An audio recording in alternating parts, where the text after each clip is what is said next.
Hello everyone, नमस्कार। आप सब लोगों को स्वागत है आप लोगों का आज के इस सेशन में। और जैसे कि आप लोगों की डिमांड थी कि सर एनालिसिस के ऊपर एक वीडियो बनाइए कि इस सब्जेक्ट को हम लोग कैसे स्टडी करें, कैसे इसके अंदर क्या क्या पढ़े। तो आज के इस वीडियो में इसी टॉपिक के ऊपर हम लोग बात करने वाले हैं कि एनालिसिस को किस प्रकार से पढ़े, एग्जाम पॉइंट ऑफ व्यू से क्या क्या पढ़े और कितना पढ़े। ठीक है बेटा, तो आज के इस वीडियो में कंप्लीट इन्हीं चीजों के बारे में बात करेंगे। हे एवरीवन, मेरा नाम है पुनीत राजपूत और आप लोग प्यार से मुझे पुनीत सर बुलाते हैं। स्वागत है आप लोगों का आपके प्यारे से चैनल बीएसपी फार्मेसी में। तो देखिए बेटा, एनालिसिस जिसमें टोटल 5 यूनिट है। First unit basic introduction about analysis, method and preparation and standardisation, है ना, हमारा एरर, ये सारी चीजें हमारी फर्स्ट यूनिट के अंदर दी है। सेकंड यूनिट के अंदर हमारा acid base titration, non aqueous titration दिया है। थर्ड यूनिट के अंदर हमारा precipitation titration, complexometric titration, gravimetry, diazotization titration, ये सारी टर्म्स दी हुई है। Fourth unit redox titration and fifth unit के अंदर कंडक्टोमेट्री, पोटेंशियोमेट्री एंड पोलैरोग्राफी।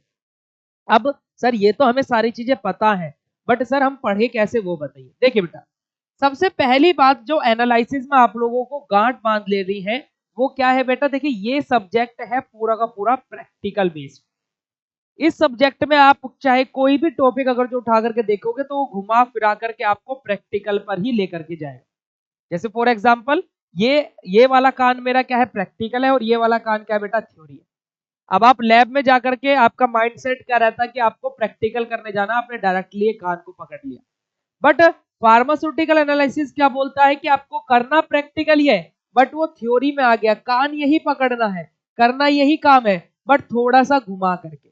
बस इतना अंतर है फार्मास्यूटिकल एनालिसिस और प्रैक्टिकल्स में। ठीक है, अब देखिए, आपकी पहली यूनिट जो बेटा आप लोगों का बेसिक इंट्रोडक्शन ऑफ एनालिसिस दिया है। एनालिसिस का बेसिक इंट्रोडक्शन होता क्या है, हम लोग किसी भी चीज का क्या है, एक तरीके से जस्टिफिकेशन कर रहे हैं, आइडेंटिफिकेशन कर रहे हैं, उसका केमिकल फॉर्मूला क्या है, क्या मेल्टिंग पॉइंट है, क्या बॉइलिंग पॉइंट है, सारी चीजें, है ना। क्वालिटेटिव क्वांटिटेटिव यानी कि उसकी क्वालिटी चेक कर रहे हैं, उसकी क्वांटिटी चेक कर रहे हैं। यही सारी टर्म्स तो फार्मास्यूटिकल एनालिसिस के अंदर में पढ़नी रहती है। अभी जैसे फॉर एग्जांपल आपसे मैं पूछूं कि भाई मेरा कितना वेट होगा, तो आप क्या बोलोगे। आप अभी क्या है, आपके सामने कोई वेइंग मशीन नहीं है, मैं खड़ा नहीं हूँ किसी वेइंग मशीन पर, किसी जो वजन नापते मशीन है उन पर मैं खड़ा हुआ नहीं। तो आप क्या करोगे, अभी एक तरीके से आप मुझे देखोगे कि लगभग सर में क्या है, 65 kilo, 70 kilo, 75 kilo, 80 kilo, 180 kilo, इतना वजन होगा। आपने क्या किया बेटा, वो एक एनालिसिस तो किया, देखा, बता दिया। मैंने बोला कि बेटा ये बताओ, इस पेन जो है ये, इसमें कितना वेट होगा। अब आपके सामने ये पेन है, आप देखो इसको। अब आप क्या, आपके पास में कोई वेइंग मशीन नहीं है, कुछ नहीं है, आप इसको देख रहे हो, यानी कि एनालाइज कर रहे हो। इसकी हाइट इतनी है, इसको इजिली सर कैरी कर रहे हैं हाथ में, इजिली घुमा फिरा रहे हैं, तो ये लगभग लगभग 400 ग्राम का, 300 ग्राम का, 200 ग्राम का ऐसा पेन होगा। ये आप लोगों ने क्या किया, एनालाइज किया। आप किसी भी चीज को मार्केट में खरीदने जाते हो तो सबसे पहले आप क्या चेक करते हो, जैसे मैंने अभी दो टर्म्स के बारे में बात की आपको, क्वालिटी और क्वांटिटी। आप जैसे फॉर एग्जांपल मार्केट में क्या है बेटा, गोभी लेने गए, क्योंकि सब लोग हॉस्टल में रहते हैं, मैक्सिमम लोग खुद से ही खाना पीना बनाते हैं ना, खाना बनाते हैं खुद से, सब्जियां खरीद कर लेकर के था, तो आप मार्केट में गए, शाम को आप गोभी बनाने वाले, आप गोभी बनाने के लिए गए। अब आप गोभी बनाओगे तो क्या है, आप ऐसे थोड़ी ना कि उठाई गोभी और लेकर के आ गए, आप देखोगे सही है नहीं है, ताजी है नहीं है ना, कंडीशन ठीक है नहीं। आपने पहले क्या किया बेटा, उसका एनालाइज किया। एनालाइज करके आपने क्या देखा, उसकी क्वालिटी देखी, कैसी क्वालिटी है ना। फिर उसके बाद में अगर जो अच्छी क्वालिटी है, देन आपने उसकी क्वांटिटी बताई, भैया 1 किलो गोभी दे दो, भैया या एक एक ये गोभी दे दो। आपने फिर उसकी क्या बताया बेटा, क्वांटिटी बताई। तो यही तो एनालिसिस है, और इस सब्जेक्ट से पता नहीं क्यों डर लगता है बच्चों को। ये इतना सिंपल सब्जेक्ट है जो आप डेली लाइफ में कर रहे हो, वही तो सब कुछ एनालिसिस है। बताओ, क्वालिटेटिव और क्वांटिटेटिव अगर से सभी को क्लियर होगा तो कमेंट सेक्शन में कमेंट करके बताना। इस तरीके से एनालिसिस को पढ़ोगे तो क्यों नहीं इजी लगेगा, ये आप लोगों के माइंड में बैठ गया कि यार डिफिकल्ट है, डिफिकल्ट है। तो देखो बेटा, इजी सब्जेक्ट है, पर हाँ ये भी मैं बोलना चाहूंगा यहाँ पर, एक और पॉइंट लगा करके एक और बात बोलना चाहूंगा कि सबसे ज्यादा जो प्रोबेबिलिटी रहती है बैक आने की, वो इसी सब्जेक्ट में रहती है फर्स्ट सेमेस्टर, सबसे ज्यादा एनालिसिस। फिर उसके बाद में जस्ट उसी के नीचे बैठा रहता है इनऑर्गेनिक, फिर जस्ट उसी के नीचे बैठा रहता है आपका एचएपी, और उसी के जस्ट नीचे रहता है आपका फार्मास्यूटिक्स, है ना। यानी कि जिस सबसे ज्यादा बैक आपको अगर जो किसी सब्जेक्ट में देखने को मिलेगी फर्स्ट सेम में, वो है एनालिसिस। तो सेकंड नंबर पे आपको किसे देखने को मिलेगी, इनऑर्गेनिक। थर्ड नंबर पे जो बहुत मतलब एक तरीके से 20% स्टूडेंट की बैक आती है एचएपी में, और 10 या 5% की स्टूडेंट की बैक आती है फार्मास्यूटिक्स में। ओके, चलिए अब देखो एनालिसिस में बेटा बेसिकली आपकी फर्स्ट यूनिट में देखो क्या क्या दिया है, जो कि मैंने आप लोगों को बता दिया। अब मैं साथ के साथ ये भी बताता चलूंगा कि आपको इसमें से पढ़ना क्या क्या है, ठीक है, टिक लगाते चलना बेटा साथ के साथ में। ओके, साथ के साथ आपको ये भी तो पता लगना चाहिए कि सर हम पढ़े क्या क्या इसमें से। अब इतना तो पता लग गया कि एनालिसिस एक इजी सब्जेक्ट है, आप चाहे किसी, मैं हर एक टॉपिक को इसी तरीके से बताता चलूंगा, ठीक है। आप लोगों को बेटा यहाँ से एनालिसिस की डेफिनेशन पता होनी चाहिए। ओके, एनालिसिस की डेफिनेशन पता होनी चाहिए। उसके बाद में बेटा आपको प्रिपरेशन एंड स्टैंडर्डाइजेशन के अंदर क्या क्या, सब कुछ नहीं पढ़ना है, क्या पढ़ना है बेटा आपको, ऑक्सैलिक एसिड के बारे में, सोडियम हाइड्रोक्साइड और हाइड्रोक्लोरिक एसिड के बारे में, इन तीन के बारे में आपको जरूर से जरूर पढ़ लेना है। और यहाँ पर एक टर्म है बेटा मेथड ऑफ एक्सप्रेसिंग कंसंट्रेशन, जो कि इंट्रोडक्शन वाले पोर्शन में ही आ जाएगा। Method of expressing concentration, primary secondary standard, ये सारी चीजें। अब एरर सबसे ज्यादा इंपॉर्टेंट है इस यूनिट में से, एरर है ना, इंपॉर्टेंट है। टाइप ऑफ एरर है ना, वो सोर्सेज ऑफ एरर, सारी चीजें पता होनी चाहिए आपको। प्रिसीजन एंड एक्यूरेसी वो भी आपको पता होना चाहिए, और बेटा आपको सिग्निफिकेंस फिगर के बारे में पता होना चाहिए। पूरा का पूरा मैंने ऐप पर पढ़ाया है ये, जो बच्चे ऐप वाले इस लेक्चर को देख रहे हैं, ऐप पर बेटा पूरा मेरा रिकॉर्डेड कंटेंट डाला हुआ है, उसको देख लेना, बिल्कुल इजीली तुम्हें सारे कॉन्सेप्ट क्लियर हो जाएंगे। ओके, अगर जब बात करता हूँ फार्माकोपिया के बारे में, तो pharmacopoeia, sources of impurity, limit test, से सभी के सभी हम लोगों ने इनऑर्गेनिक में पढ़े हुए हैं। तो फर्स्ट यूनिट से इतना पोर्शन आप लोगों को बेटा तैयार करना ही करना है, ठीक है, कुछ भी स्किप मत करना। अभी मैं ये भी बताऊंगा कि कौन कौन सी यूनिट एटलीस्ट आपको पढ़नी है। चलिए आगे बात करते हैं सेकंड यूनिट के बारे में। फर्स्ट यूनिट तो बता दिया मैंने क्या होता है, सेकंड यूनिट, सेकंड यूनिट क्या है बेटा, एसिड बेस टाइट्रेशन और non aqueous titration. Acid base titration जिसको हम लोग न्यूट्रलाइजेशन टाइट्रेशन भी बोलते हैं, जहां पर हम लोग एसिड और बेस को लेते हैं। एसिड क्या अपना ऑक्सैलिक एसिड है, बेस क्या अपना सोडियम हाइड्रोक्साइड हो गया। इस तरीके से टाइप यहाँ पर कौन कौन से रहते हैं भाई, एक strong acid, weak base, strong acid, strong base, weak acid, strong base, और वीक बेस और वीक एसिड। इस तरीके से यहाँ पर टाइप्स होते हैं। एसिड बेस के इंडिकेटर की थ्योरी आप लोग क्या है, ओस्टवाल्ड इंडिकेटर थ्योरी के बारे में अच्छे से जानते होंगे, उसका एक छोटा सा प्रूफ है, वो भी देख लेना बेटा, ठीक है। यूट्यूब पर भी मैंने एनालिसिस पिछले सेशन में पढ़ाया था, तो अगर जो नहीं मिलता तो बता देना कमेंट करके, मैं लिंक कम्युनिटी पर उसके पेस्ट करा दूंगा, अदरवाइज टेलीग्राम और व्हाट्सएप चैनल पर लिंक प्रोवाइड करा दूंगा। जितने भी मैंने वन शॉट, 2 नंबर के, 5 नंबर के, 7 नंबर के, 10 नंबर के, या फिर कोई भी क्विक रिवीजन क्लासेस कराई है एनालिसिस की, उन सब के लिंक प्रोवाइड करा दूंगा। अगर जो उनसे पढ़ के भी आपको डिफिकल्ट लगता है तो बताना, ठीक है बेटा। चलिए अब नॉन एक्वस टाइट्रेशन देखो, नॉन एक्वस टाइट्रेशन क्या है बेटा, हमारे जो वीक बेस, वीक एसिड होते हैं, है ना, वो वाटर ज्यादा सोल्यूबल नहीं होते, तो इन दैट केस हम लोग किसका यूज करते हैं, नॉन एक्वस टाइट्रेशन, यानी कि जहां पर हम लोग सोलवेंट के तौर पर वाटर का यूज नहीं करते हैं। यहाँ पर आपका एसिडिमेट्री और एल्कीमेट्री सबसे ज्यादा इंपॉर्टेंट हो जाता है। ये रहा बेटा आपका एसिडिमेट्री और एल्कीमेट्री। ओके, और यहाँ पर देखो बेटा आपका एसिड बेस टाइट्रेशन के अंदर आपका एक तो theory of acid and base indicator, और दूसरा बेटा आपका क्या है, न्यूट्रलाइजेशन कर्व, कभी कभी 2 नंबर में पूछ लेता है। ओके बेटा, इतना पोर्शन सभी बच्चे इजीली पढ़ सकते हैं। चलो आगे बात करते हैं बेटा यहाँ पर यूनिट नंबर 3 के बारे में।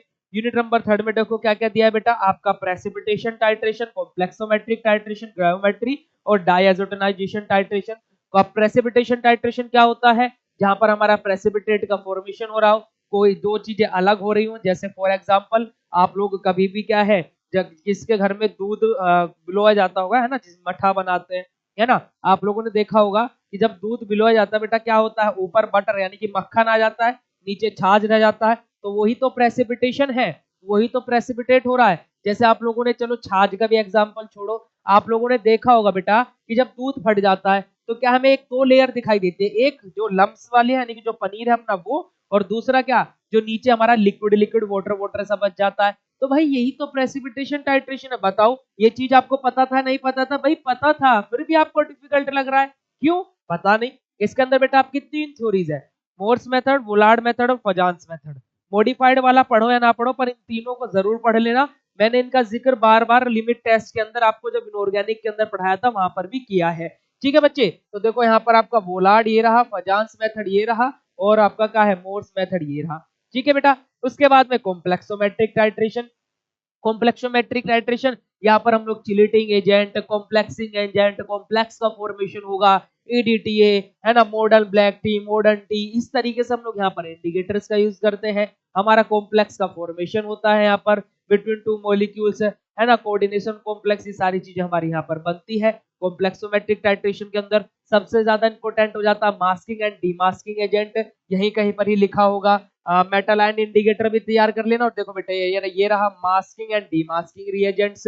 ओके, बताओ इसमें कुछ दिक्कत है क्या? आगे आ जाता है आपका क्या, ग्रेवोमेट्री। ग्रेवोमेट्री क्या होता है जी? अब अपना देखो प्रेसिपिटेशन टाइट्रेशन, जब प्रेसिपिटेट अपना बन जाता है देन उससे आगे के जो अपने स्टेप रहते हैं उसको फिल्टर करना, ड्राई करना, वॉश करना, ये सारी के सारी टर्म्स बेटा कहाँ पर आती है? ग्रेवोमेट्री के अंदर आती है। 6 से 7 यहाँ पर हमारे स्टेप होते हैं, वेट करना, सारी की सारी चीजें स्टोर करना, ये सारा के सारे स्टेप क्या है? ग्रेवोमेट्री के अंदर इन्वॉल्व रहते हैं। यहाँ पर आपको को प्रेसिपिटेशन और पोस्ट प्रेसिपिटेशन, ये दो टर्म्स अच्छे से पढ़ लेनी है बेटा। और ये principle and step involve in gravimetry analysis, ये भी आप लोगों को तैयार करना है।